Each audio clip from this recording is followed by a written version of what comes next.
talking to Kenny Gamble.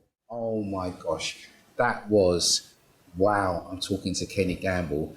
And for him to give, him and Leon Huff to give me an hour and a half and tell me, you know, because I was talking some deep stuff with them. They told me about, we talked about the song Ship Ahoy by the OJs. And he said to me, he said, do you want to see the production that we did when we did that song? He goes, we had the slave ships. They were all dressed up in the slavery gear. He goes, the whips were cracking. He goes, that was, he goes, when they performed that song, that was the stage show. So when you talk to them and you open up a question and they talk, you're like, thank you, God. Do you know what I mean? So it's and you have to look at these people and think, and you have to think what they went through, you know? Yes. When I spoke to Wayne Henderson, I've got to say, Wayne Henderson, that was an interview. God bless his soul, because he's not here anymore. That was an interview. I've met Wayne before, when I DJed at the Jazz Cafe. He signed my albums. I went to see him at Ronnie Scott's. He had never played at Ronnie Scott's. He's been in the business 40, 50 years, never done Ronnie Scott's. So it was Wayne Henderson, New Jazz Crusaders. So I got on the guest list.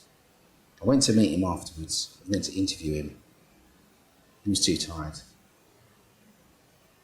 But he said to me, come to my hotel tomorrow and we'll talk. So I went to his hotel in Tottenham Court Road. Got in the door, he shook my hand and he said, I looked in your eyes because I knew I had to talk to you. Just that, I was like, okay. He spoke about everything. He told me that when they were kids, they were teenagers, they'd come from Texas, Houston.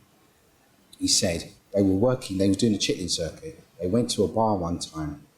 They went in to get something to eat. And this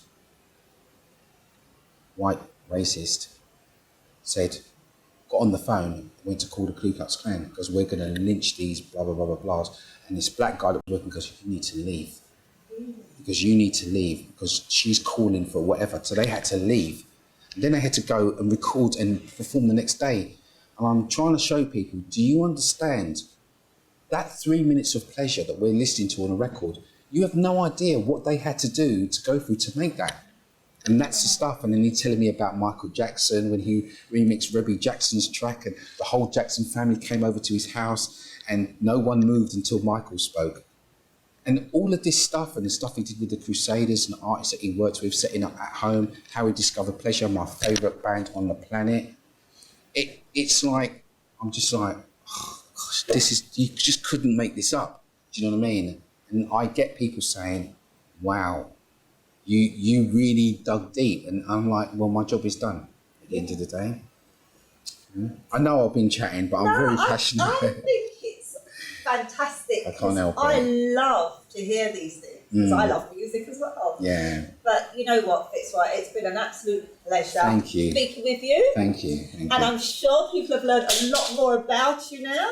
I hope so. But I'll just say that we have a website, which is www.thesoulsurvivors.co.uk. We will be 9 years in July 2015. We've got a big anniversary package for the next issue for July. We'll be for July and August. And you can go to our website and we're on an app. We have an app. And I do radio shows, Radio Crackers, various stations, and the magazines out and about like Jeremy Beadle. So make sure you get one. You know, I'm on Facebook. Go to the website. All the information will be there about what I'm doing and what Soul Survivor's doing. And, you know, long may we continue to be the info provider for the Soul Survivor. Thank you. Thank you. It's been an absolute pleasure. Thank you. Cheers.